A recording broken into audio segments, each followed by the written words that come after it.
name is Captain Chris Mercado, and I'm the commander of HHC 218 Infantry. Today I'm going to lead you on an inspection of my supply room.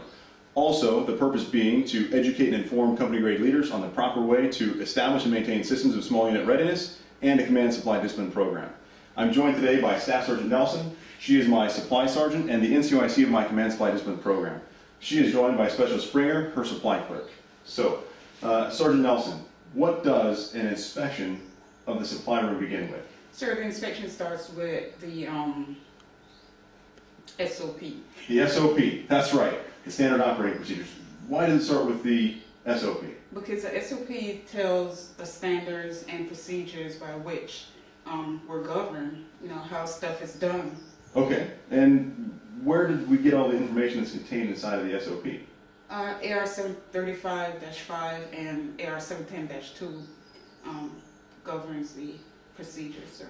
Okay, and let's see, as a test of knowledge, Special Springer, do you know what those two references are, those two regulations? Yes, I do, sir. Okay, what's 735-5? Would be inventory management, supply room procedures. Policies and procedures for property accountability. Well, How about 710-2?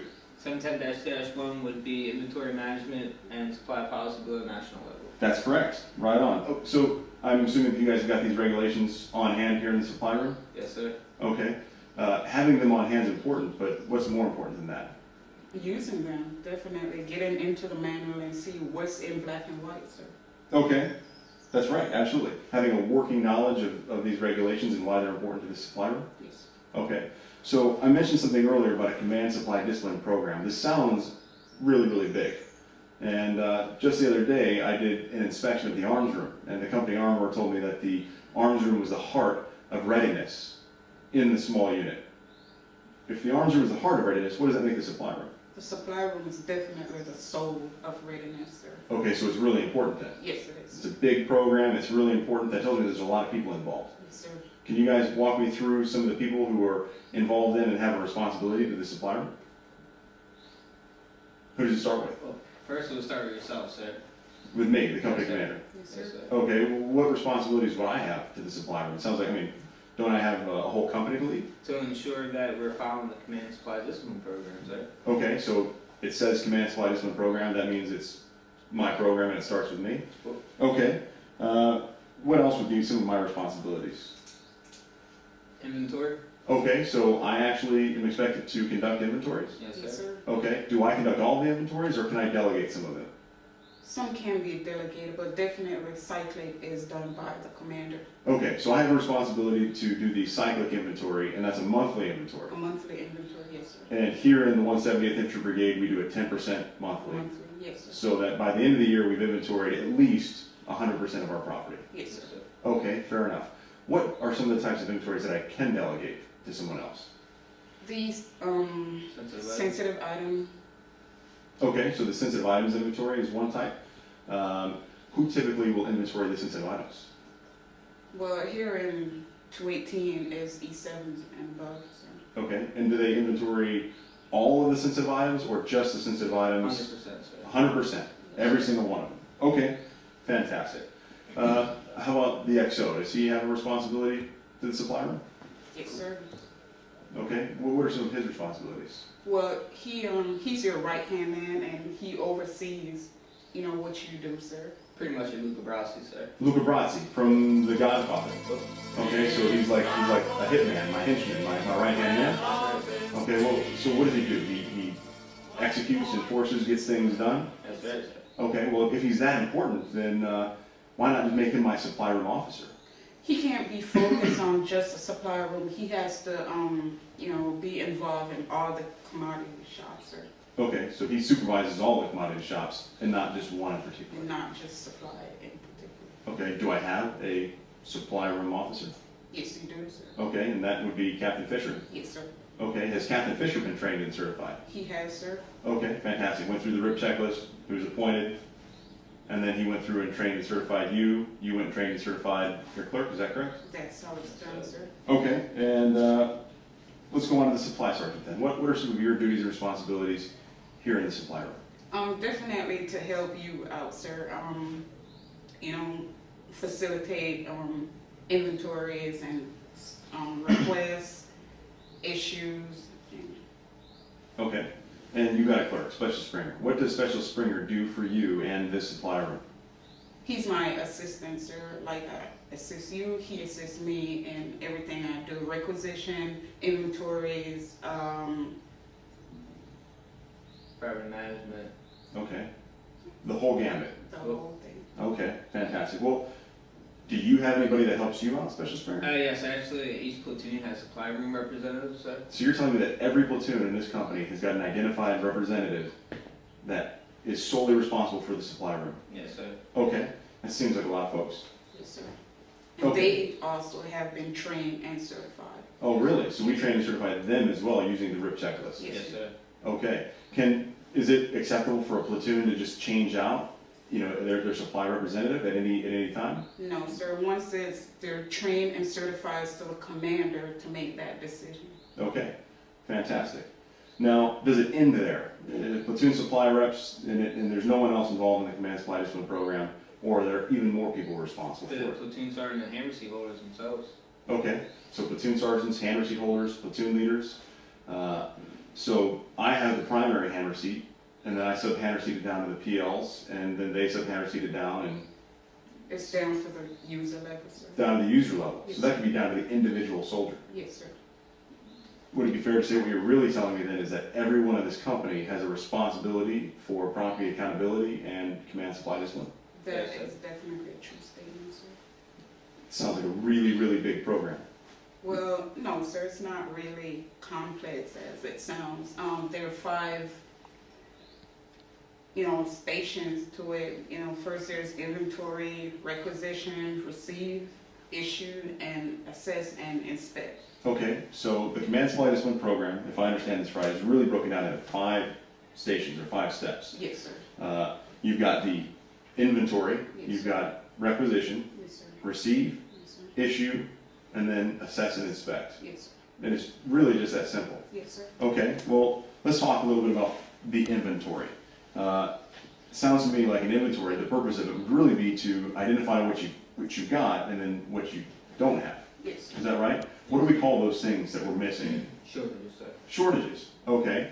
We have a responsibility to safeguard the equipment that we do have and then order against our shortages Yes, sir. if we need them, Yes, sir. right? So because we're good stewards of our equipment.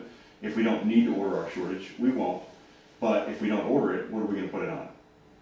I want that, sir. All right, a want list. And then if we're really not going to order it at all, we're going to write a memorandum for record saying we're not going to order the following shortages. Here's why. It's a waste of maybe money. We don't need it to put the kit into operation. We don't need this equipment to put the kit to 1020 standards. But if we need it, and if it's an item, a component or BII that we do need to put a piece of kit to 1020 standards, then we have to order it, right? That's correct, sir. Okay. Well, let me ask you this. If I'm doing an inventory, do I need to see all of the property, or do I only need to see the property that's listed on the hand receipt? No, sir, you need to see the end item and all of its components as well. Okay.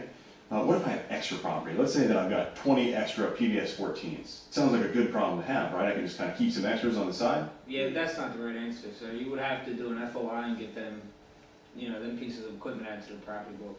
Okay, absolutely, because I'm really not accounting for property, right? Yes, sir. I'm not doing my job. It's not authorized to have an overage. No, sir. Okay. Once you identify, you have to report it. Tell PBO and have it added to the book. Okay, so I have a responsibility to report any overages. That's correct, sir. Okay, fantastic. I talked about this thing called COEI and BII. Can you explain in greater detail what COEI and BII is? COEI would be your components of your end item, sir. It Okay. would basically be the components that are used to help that piece of equipment work. Okay, And BII is your basic issue items. It's basic items that are issued when you're issued that same piece of equipment, sir. okay, so let's say maybe a car. Okay. POV is a good example of it. What would be COEI for a car? I would say the jack, perhaps. Okay, the jack, that's a good one. What else? What might be BII? BII might be your the owner's manual that comes with your car. There we go, the owner's manual, absolutely.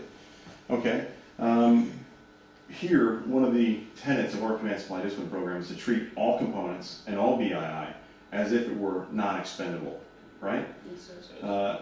Doing that holds people more accountable for their property, right? Yes, sir. All right, so what happens if someone loses BII or CUEI?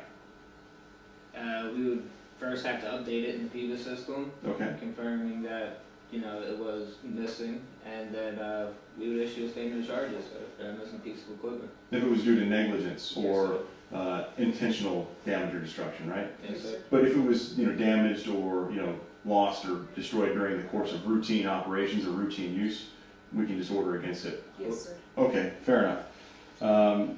Whose job is it to build component listings? That is our job, sir. Okay, under whose supervision? Under yourself. Okay, so it's my responsibility to make sure that the component listings get built properly. You guys are obviously the ones who do it for me because I'm not an expert on using an inventory. What are those two things? You're gonna need your TM and a component listing, sir. Okay, a technical manual and a component listing. Yes, sir. That's right. If I don't have a TM on hand for a piece of kit and I'm trying to inventory it by memory, am I doing an No, sir. inventory? No, No, sir. Okay, well, what if I have a TM but I don't have a component listing? Am I doing an inventory? No, No, sir. sir. You Okay. need both to conduct a proper inventory. Okay, so tell me some of the things that a TM will tell me. What will I find inside the TM? Definitely pictures. You want to know what you're looking at. It tells the quantity. It tells what goes with the item. So Okay. you want to physically see what you're about to sign for.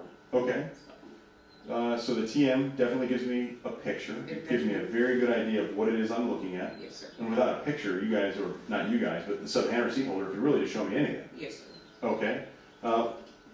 Special Springer, what does a component listing tell me? Component listing, it tells you the nomenclature of the components that are for that piece of item. Because, for example, if you have a TM, it can have certain items in it, but there could be also a brigade component listing, which could be a little different than what you have in your TM. Okay, so a component listing can actually be modified. Yes, sir. Okay. Should the component listing match the TM? It should say yes. So it should match the TM unless, say that a brigade or battalion standard has overridden the TM. That's correct, sir. Okay. Can we build our own component listings? Is that ever authorized?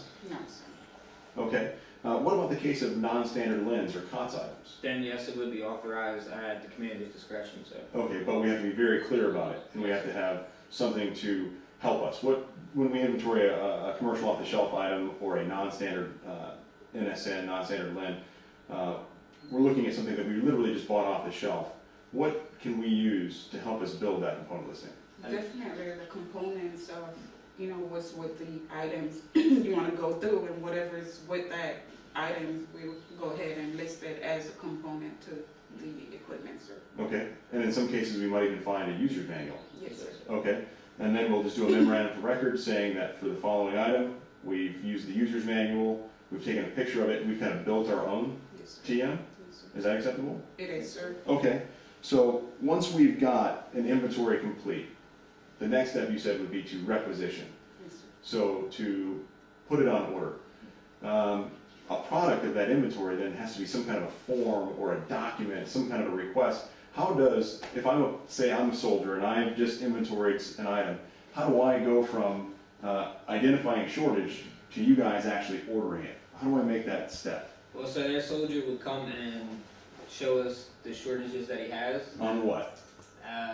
Whatever he used to inventory, most likely a component listing. Okay, so he's got a component listing, but would he fill out maybe a form? A shortage annex, it What form is that? What's the number? would be a 2062.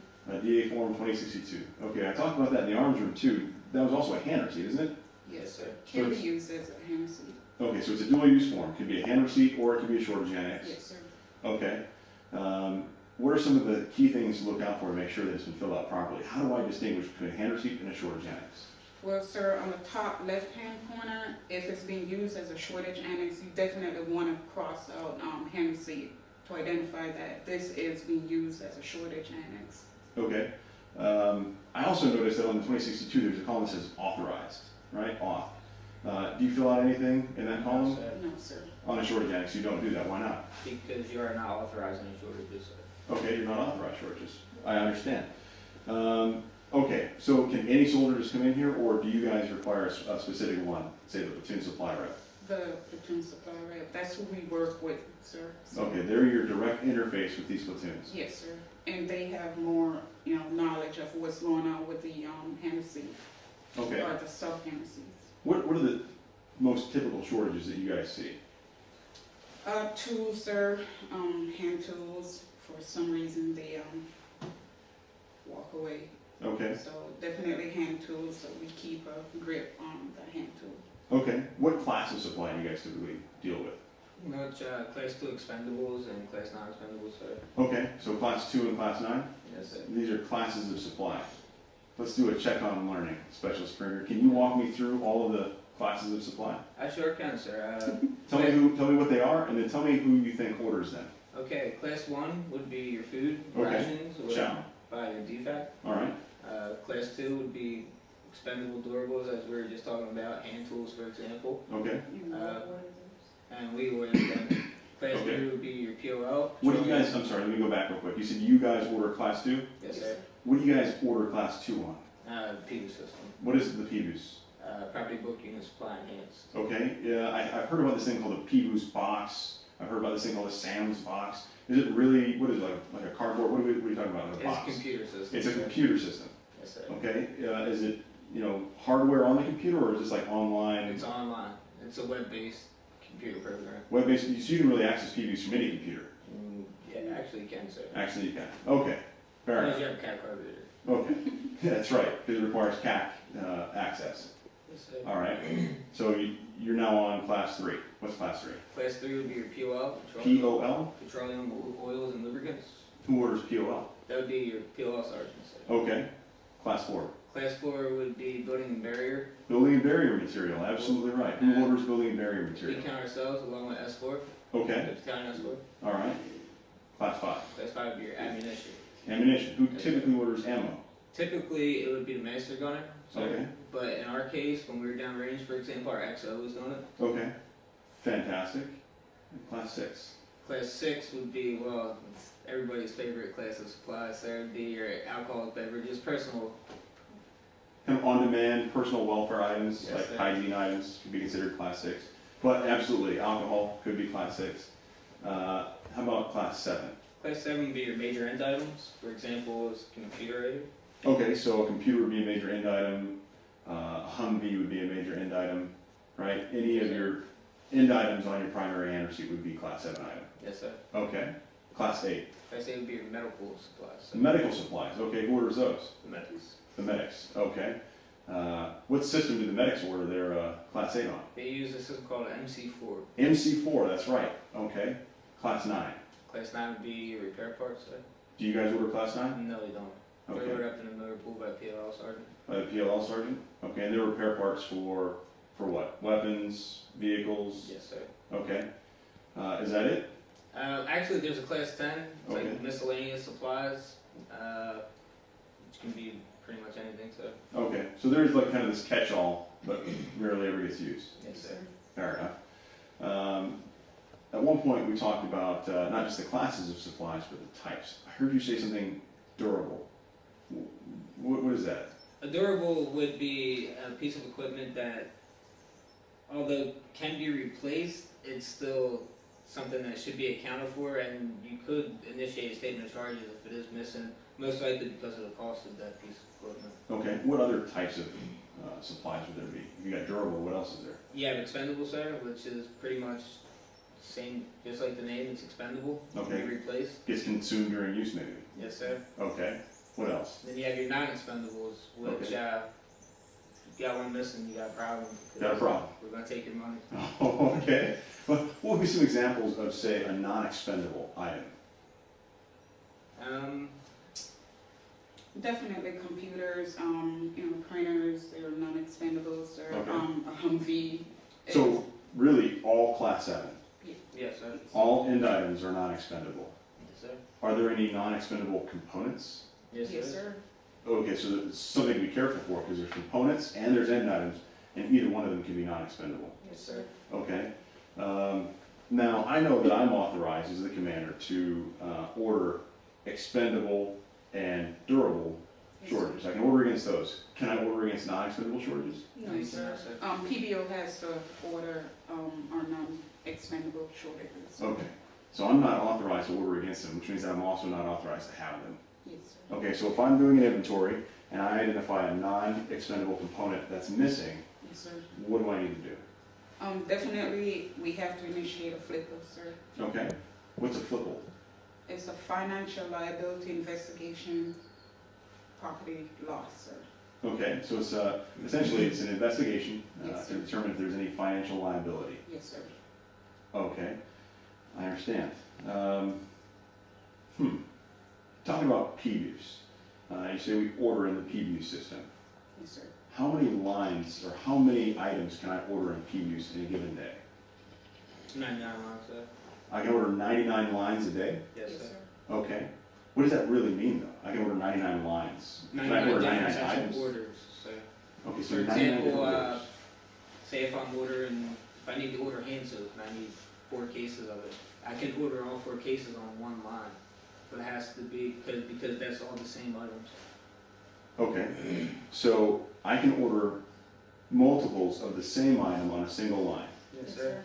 Okay, so if I'm short 100 of a particular item, I can order all 100 of them. Yes, you can, sir. Okay, so 99 lines a day does not mean 99 items. It means 99 types of items. Types of items. And the quantity is essentially unlimited. The quantity doesn't matter. Okay, It's just the, okay.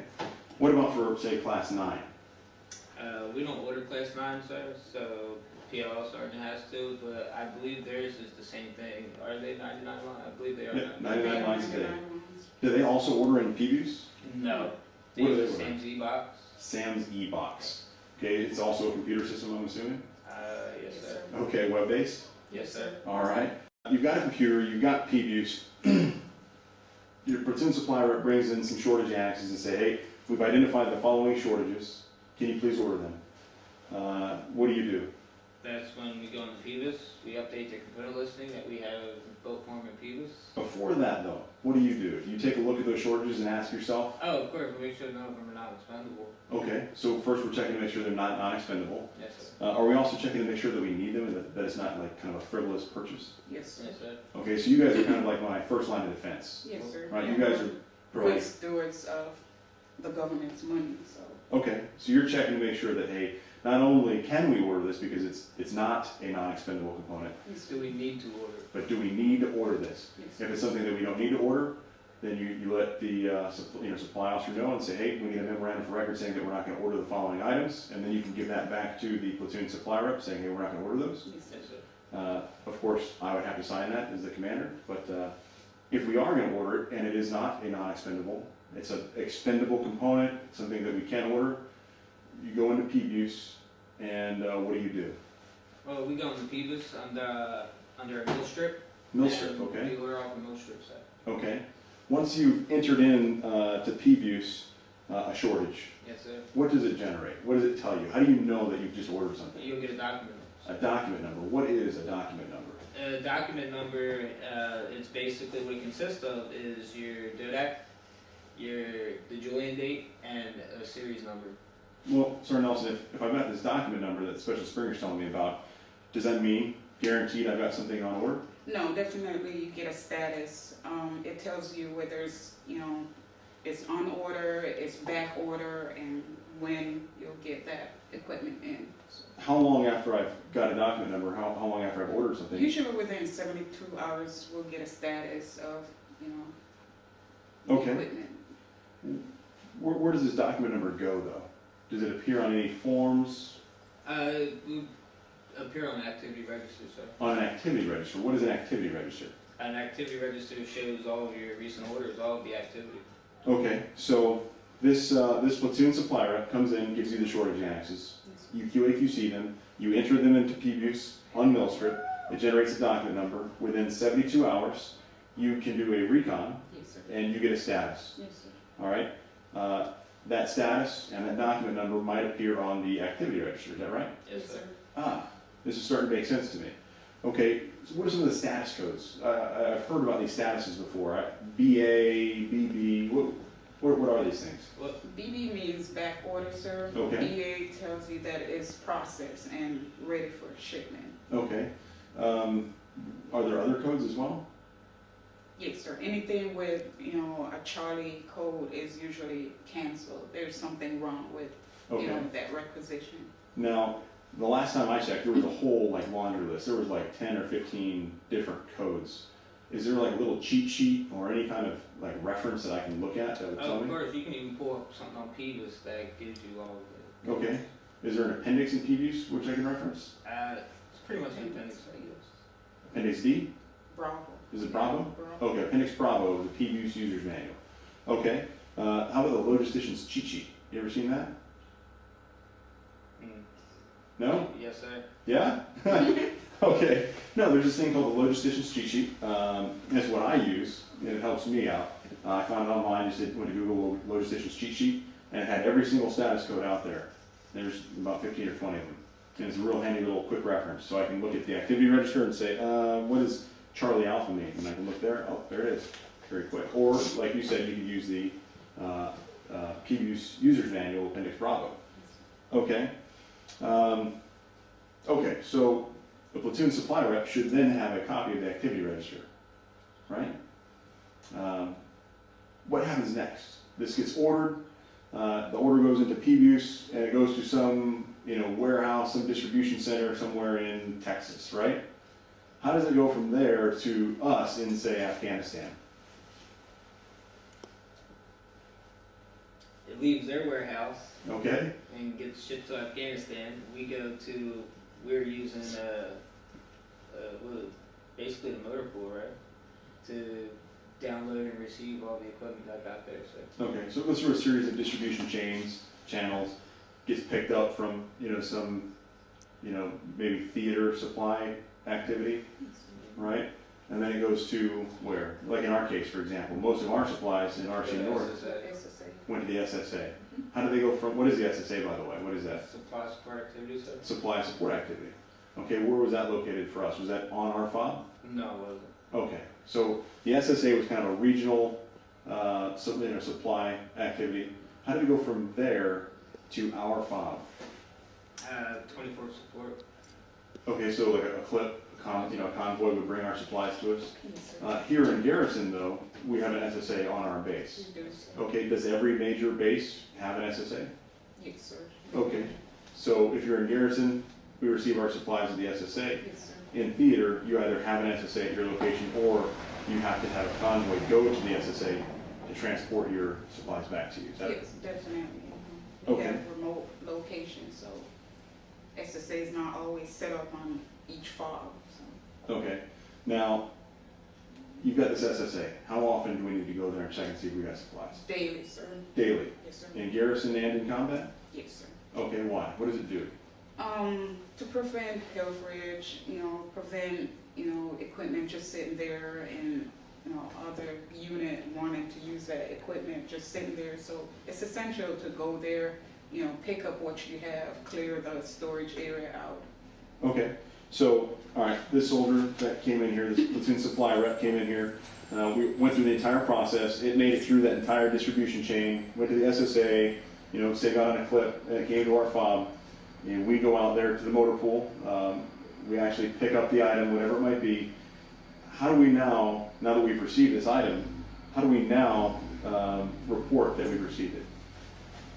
We take it back to our officer. We got the MRO off of the package, and we receive it to our PIVA system. Okay, so we've got this thing called an MRO. What is an MRO? Material release order, sir. Material release order? Yes, sir. All right, and then we enter that into Millstrip. Yes, sir. So Millstrip is really the interface on PBUs for all ordering and all receiving. Yes, sir. Okay, fantastic. We take the MRO, enter that in. Special trainer, do you have a copy of any MROs handy? Actually, yes, sir. Would you mind grabbing one of those for a second?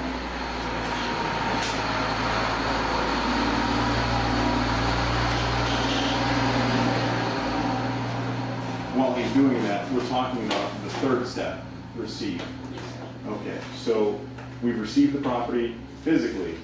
Do we have to inventory? We definitely have to inventory the piece of equipment, sir. Make sure whatever you requested, that's what you get in, because sometimes you order like 10 pieces of equipment, all 10 doesn't necessarily comes in at the same time. So you do wanna go ahead and inventory it, and once you, go into Millstrip to, close that document number, you have to put that amount in, the quantity that you receive in, so, it tells whether the document number is still open or is closed. Ah, okay, I see. Success? Yes, sir. All right, let's take a look at this thing. Can you talk to me a little bit about this? What am I looking at here? This is the MRO, sir. This is your document number right here. Okay, right there? No, this one right This there. one right here. Yes, sir. Okay, This would be your NSN, all right. and this would be the nomenclature. That's a piece of equipment over here, sir. And then also, as well down here, you would have your quantity.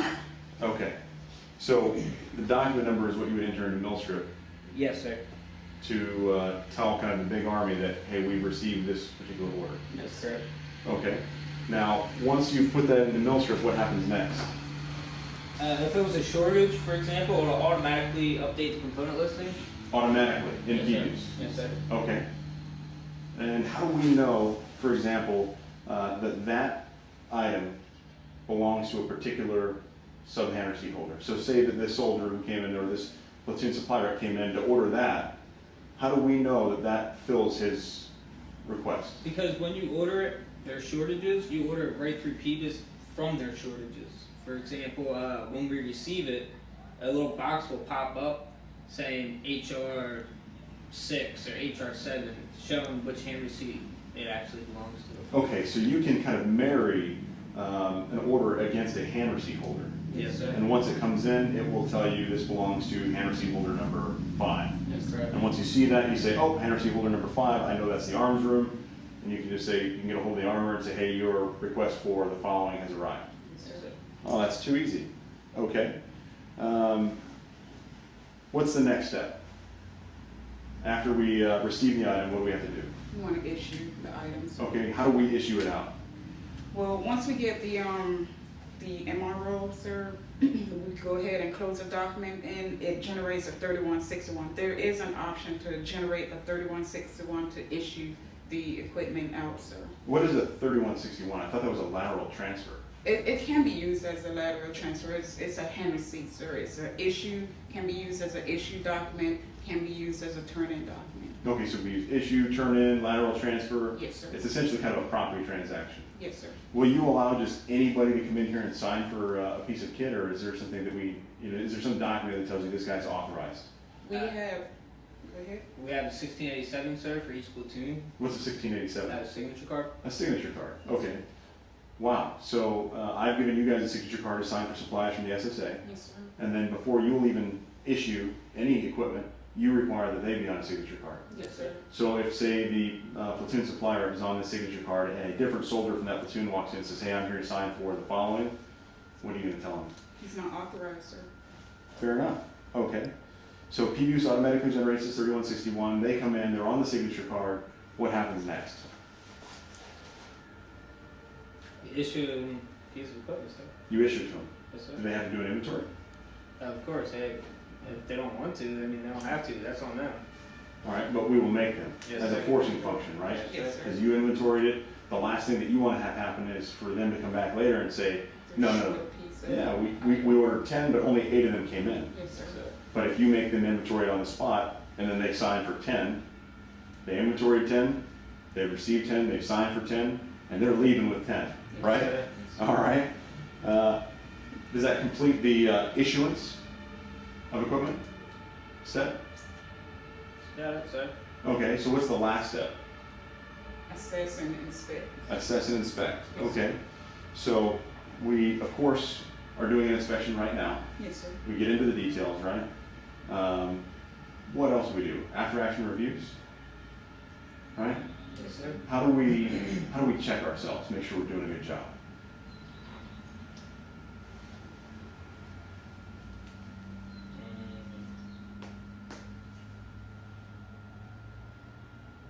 The AAR is a great tool, right? We sit down, we talk about it, we talk about issues, discussion, recommendations, what we can do to improve. Yes, sir. Yes, Do sir. we find ways of improving our system? Yes, sir. Okay. Where do we find our standards? NR 735-5 and 710-1, Okay, and fantastic. also in our SOPs. In our SOP. All right, well, we've gone through the 5 steps, all right? But what I'd like to do is I'd like to get into a little bit greater detail, just a little bit more detail. So can you show me, like for example, one of the things that we use in our command supply discipline program is a platoon binder. This would be something that a platoon supply rep maintains, that he's responsible for, or she. Can you show me, Special Springer, a good example of one of those? Sure can, sir. Okay, fantastic. I will flip over here. For example, sir, this is our arms room binder. Okay, Uh, walk me through everything that we've got in this binder here. okay, right here we have the hand receipt itself, signed by the hand receipt holder. All right, let's pull that out real quick. So this is our company armorer's hand receipt. Yes, sir. It shows who it's from, who it's to, the date it was last inventory, all right, the date that this hand receipt was prepared. And then you say that on the last page, it should be dated and signed. Yes, sir. Okay? So this is a sub-hand receipt from the commander to a sub-hand receipt holder. That's correct, sir. Okay? How often do these hand receipts need to be signed? Monthly, sir. We do, updated monthly. Absolutely, every single month. Okay? What's, Here I have basically a shortage roll-up. okay? It's all of the shortages for this whole entire hand receipt. So this is a master shortage annex? Yes, sir. Okay, and it talks about every single shortage that's contained within this hand receipt? That's correct, sir. Okay, and can you talk me through some of the columns in here? It's got the ARC, which is expendable, durable, non-expendable? Yes, sir. Okay. You got your unit of issue, the supply class, would be 2-9, your authorized quantity of what you're supposed to have, and Okay. then on-hand quantity is, of course, what you have short. And then you have your due in, say for example, if you had a status code and it was due in, it would show up on here as being due in. Okay, And right here, sir, I have the activity register showing all of the shortages that are on order. okay. So we've got the master shortage annex, master shortage list, and then we've got the activity register. Yes, sir. We've got the signed sub-hand receipt. Yes, sir. All right, what else is contained within this platoon binder? For each end item, we have a TM. For an example, this is TM for the container. Okay, We have the component listing. okay. So And- here I'm looking at a printout from the TM. This is actually what we were talking about earlier, which is a brigade component listing. Yes, sir. Okay, so what this tells me is that the brigade has identified that there's equipment contained within this TM that we either don't need, or that there's extra equipment that we do need. Yes, sir. Okay, then we've got our user-created component listing. This is from our company. This is what we have in PViews. Yes, sir. Okay, now I see here that this component listing isn't signed or dated. No, it does need to be signed though, sir. Okay, so when he signs his sub-hand receipt monthly, he should also be signing his component sub-hand receipts. Yes, sir.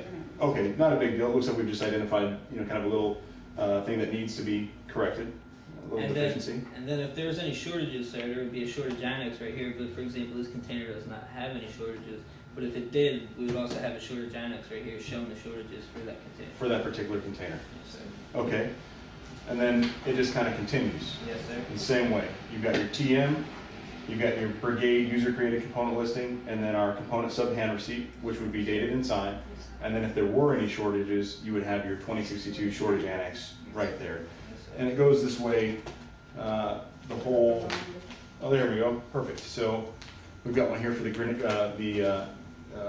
M320 Alpha, the grenade launcher. Yes, sir. So we've got the TM, which is the -10, all right? This one's got a component listing, and then here I see the shortage annex right here. Yes, sir. And I can see what you mean here about scratching out hand receipt, Yes, sir. and it just leaves the annex number. Yes, sir. Okay, now here, we talked about this earlier, it says quantity authorized, 656, and then quantity 656. In this column, column F, quantity authorized, would that be blank, or would that actually have a number? That would be blank, sir. Thanks. Okay, so something for them to work on. Okay, what's the idea behind having this binder? Why do we have this? For say, if this wasn't the arms room, let's say that this was our scout platoon. Why do they have this binder? Inventory, for the most part, sir, and property accountability and management. Okay, So it facilitates inventory, it identifies the property, and it pretty much makes you know, everything easier. Everything is identified, everything is laid out, and that's the whole purpose of the binders. Okay, would it also be very useful in case, say, a platoon got split off? Let's say that I had to give the scout platoon to a different battalion for, 6 months of a deployment. Definitely, sir, the binder goes with them to, you know, identify their property. Okay, so it's portable. Yes, sir. Okay, do you guys maintain a complete copy of this? Yes, we do, sir. Okay, so you have a copy of it, and the respective hand receipt holder of the platoon has got a copy of it as well? Yes, sir, it's for the platoon leaders, for the platoon to have their copy, you know, replicate a binder, so they are online with what we are online with. Okay, and it's a platoon supply rep who does that? Yes, sir. This is really starting to make sense now. Now, I saw a lot of TMs in there. How often do those get updated? Because surely the TMs change, right? That 320 Alpha is a brand new TM. Yes, sir. How often do we update our TMs? We do updates monthly, once we're doing our inventories for us to go in and use the most updated TM, sir. Okay, so as part of our, as a forcing function, as part of our 10% monthly cyclic inventories, the inventories that I do, we're actually going through and updating the TMs Yes, sir. associated with the equipment. Yes, sir. Okay. Now, how do those 10% cyclics work? Is it just kind of a random sampling, or is there some kind of order It's, involved? it's by order, sir. It's broken down, you know, 10% of the equipment we have on hand. And this is done by PBO. You know, they give us a listing of what needs to be inventory for that month. Okay, so PBO comes up with a schedule Yes, sir. well in advance. We know what we're going to be looking at. Yes, sir. Okay, fantastic.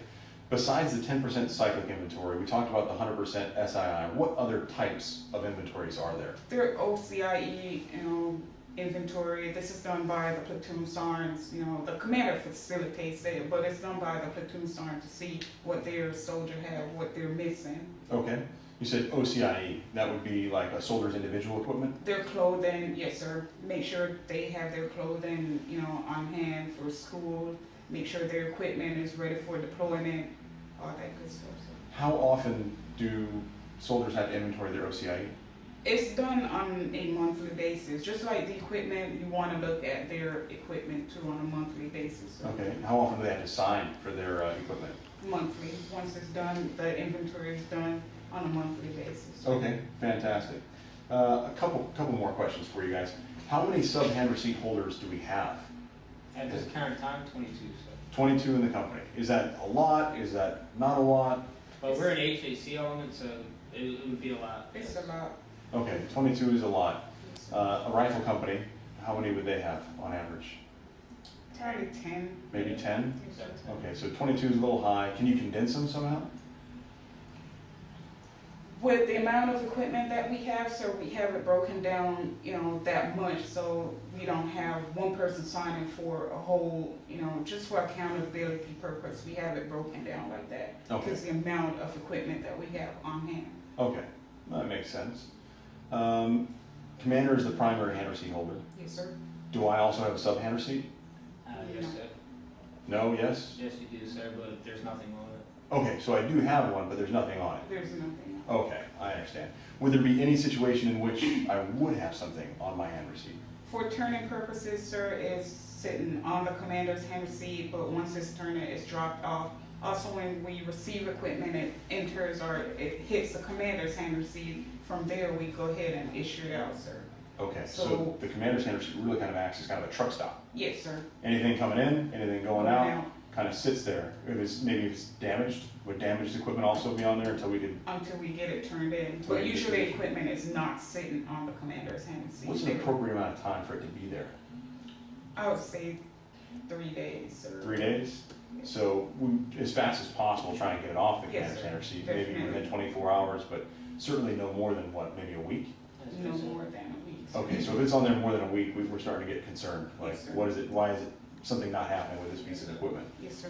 Okay, now here's a test of knowledge. Let's see. You told me how many sub-hand receipt holders you guys have. How many LINs do we have on our primary hand receipt? Tough question. It is, sir.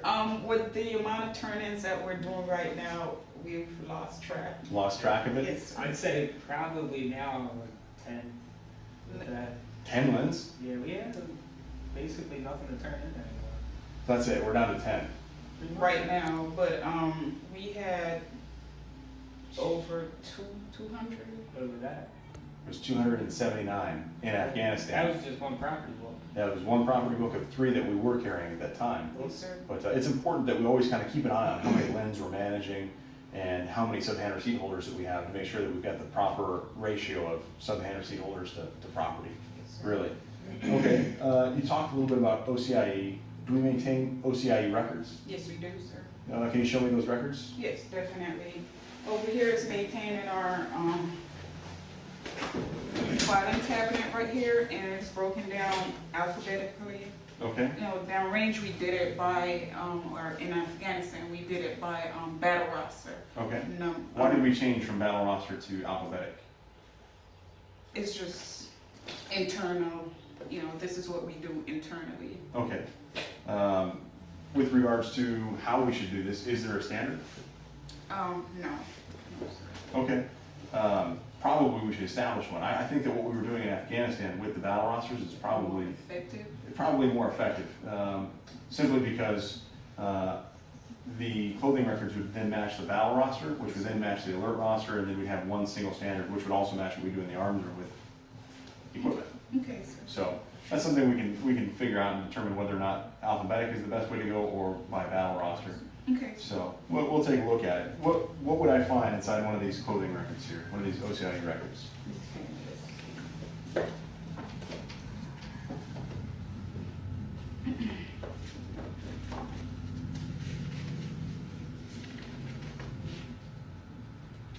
Okay, here we have a printout of their clothing records, sir. Okay, And again, it's signed and dated by the soldier. okay, If it's at E5 or above, they would have a, memorandum acknowledging that they have all their clothing on hand, like if they're ready to go to school, it's, they're saying, hey, I'm ready for school, I have all my equipment.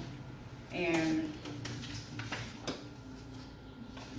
here we have a 2062 that soldiers signing for crests and belts, and we issue their those initial out. issue from the unit? Yes, sir. Okay, that's interesting. So for E1, 3, 4, we require that they actually do a physical inventory of all their OCIE. Yes, sir. All right, but for E5 and above, we do make an exception. And that exception was granted by The commander. the Yes, commander. sir. Okay. In writing, did a memorandum for record excusing those folks from doing the physical inventory. However, they must do the memorandum for record. Acknowledging that they have all their equipment on hand, sir. Okay, fantastic. All right. Let's talk a little bit more about our LIN folders, all right? Okay, sir. So we've got these platoon binders. Yes, sir. We talked about, we maintain a copy of these records ourselves. Yes, sir. What do we use here in the supply room? LIN folders, or do we have binders as well? Yes, sir. Can you show me an example of that? Or this, sir. Well, not from a platoon binder, but what do you guys maintain? That's what we maintain right there, sir. Okay, so that's actually your copy of it. Yes, sir. The platoons have their own copy of it. Yes, sir. I see, it's stored outside of the arms room, not your responsibility to maintain. No, sir. Ah, now I'm tracking completely. Okay. Well, what do we treat all BII and COEI as? We talked about this once before, but I'm kind of reiterating the point. All equipment are treated as non-expendable, sir. Precisely. Why do we treat all equipment as a non-expendable component? Because we're good stewards of the government's money. We want to maintain whatever, asset that we have. We don't want to destroy it or just lose it, sir. Okay. So as good stewards of our property, Yes, sir. maintain accountability of it, Yes, sir. order responsibly, Yes, sir. okay? The 5 steps once again. Special Springer? 5 steps would be the inventory, requisition, Okay. receive, issue, assess, and inspect. Okay. One of the things that I didn't talk to you guys at all about, we talked about the activity register, but we didn't talk about the DCR. What's that? What's a DCR? Commanding report, sir. Oh, well, we've got the document control register, Yes. sir. and the DCR would be the Class 9 or the SAM's equivalent of the activity register. Yes, Yes, sir. sir. Is that right? Yes, sir. Okay, fair enough.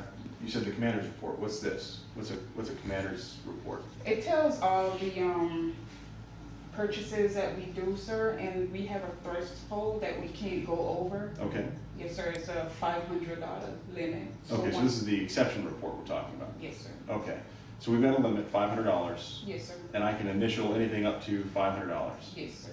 What if we purchase something that's over $500? That's when we have to give you the reports for you to approve that purchase, sir.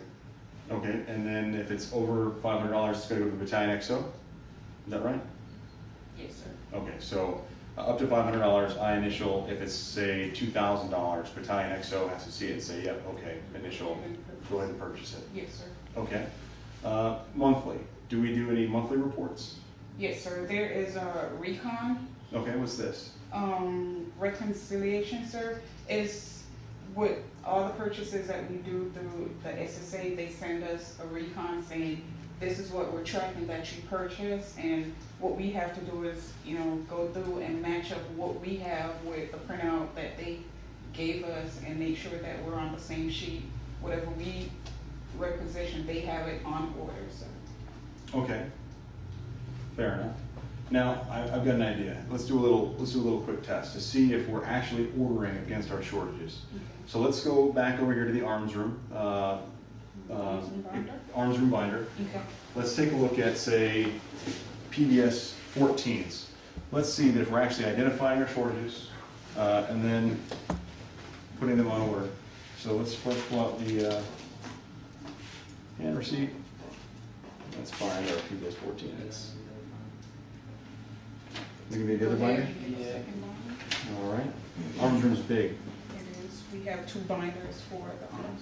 79678. Mike 796.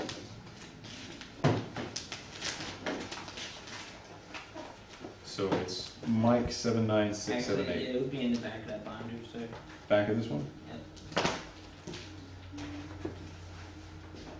All right, there we go. All right, so we're looking at PBS 14s, night vision goggles. Why did I choose PBS 14s? Because, so for example, the PBS 14s, they have AAL that we actually use. What's AAL? We didn't talk about that. Additional authorized list. Okay, what is that? Components that can be used for that piece of equipment, but they're not usually issued with it. Okay. What would that be for, say, PBS 14s? For example, would be the lens cap. Okay. What's important about the lens cap? Keeps it from damaging that piece of equipment, so it keeps the lens safe. What's another good example? Maybe a PAS 13? Yes, sir. What's special about a PAS 13? The same thing, it would be the AAL list, sir. Okay. Is there any particular piece of kit about the PAS 13 that's special that tells me, I need to have this, put this item into operation, even if it is AAL? Yeah, for example, you would need the mount for it, sir. Okay, so with the PAS 13, the mount to put it on the weapon Yes, is sir. AAL. Yes, sir. And it's not BII, it's not COEI, but if I don't have that mount, then what do I have? You have to hold that piece of equipment. Yeah, you're gonna have to, yeah. Paperweight, right? Good luck holding it and trying to fire at the same time. You wouldn't do very good.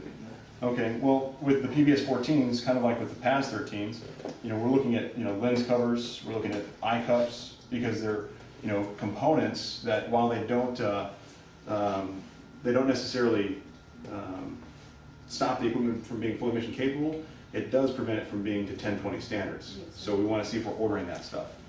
So what we can do here is see, okay, this tells us that we're authorized 140 cord fibers and that we've got 140 on hand.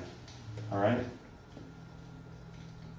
says that we're authorized 140, lens covers, but we've only got 132 on hand. So we're actually short 8. Yes, All right, sir. we're reporting a shortage of 8. And we look at our shortage annex, cap protected dust, 8. Okay, well that's a pretty good check. Let's see what else. Let's go down here. Another shortage I see is filter infrared light. It says 132 on hand, and that we're authorized 140, and a shortage of 8. Okay, and then it goes right on down the line. Mount viewer, we're short 8. Mount viewer, short 8. So we're actually reporting that we're short. Yes, sir. What would I look at next to see if we've actually put them on order? What would tell me? Your activity register, sir. My activity register, which you said was up here in the front of the book. Is that right? Okay. So,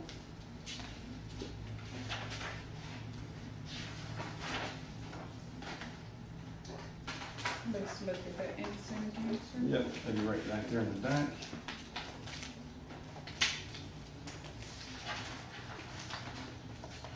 Oh, I found it. You did. I found it by nomenclature. So, I see them here, they've been ordered individually by ones. So I see 1, 2, 3, 4, 5, 6, 7. I see 7 and 8. All right. So I've got them on my activity register. The question is it on order? We find that by looking at the status, Yes, sir. doing a recon. But that's how the whole thing goes through. That's a good check, all right? That was really well done.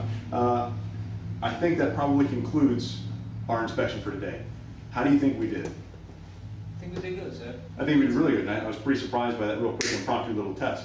Yes, sir. Really, really well. We've identified shortages, we've put them on order, we've got them on our activity register, and we know how the system works. Yes, sir. So I wanted to say thank you guys for your time. Thanks for letting me come in here and inspect your guys' supply room.